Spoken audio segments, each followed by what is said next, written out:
Subscribe کریں ہمارے channel کو اور بیل آئیکن کو کلک کریں تاکہ ہماری ہر نئی آنے والی ویڈیوز آپ تک بآسانی پہنچ سکے۔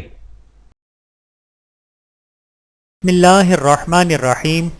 گھر کے اندر اور باہر آفات سے حفاظت۔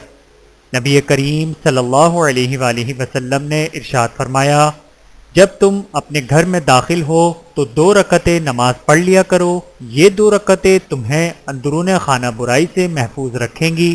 اسی طرح جب تم گھر سے نکلو تو 2 رکعتیں ادا کر لیا کرو، یہ 2 رکعتیں تمہیں بیرون خانہ نقصان سے بچائیں گی۔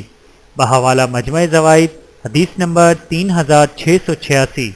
اللہ تعالی ہم سب کو حدیث مبارکہ پر عمل کرنے کی توفیق عطا فرمائے، آمین ثم آمین۔ ویڈیو دیکھنے کا بہت شکریہ۔ مزید ویڈیوز دیکھنے کے لیے ہمارے چینل کو سبسکرائب کریں۔ اگر ویڈیو پسند آئے تو لائک کریں۔ اچھی بات کو دوسروں تک پہنچانا صدقہ جاریہ ہے۔ جزاکم اللہ خیرا کثیرا۔ اپنا اور اپنے پیاروں کا بہت زیادہ خیال رکھیے گا اور مجھے دعاؤں میں یاد رکھیے گا۔ Take care. اللہ حافظ۔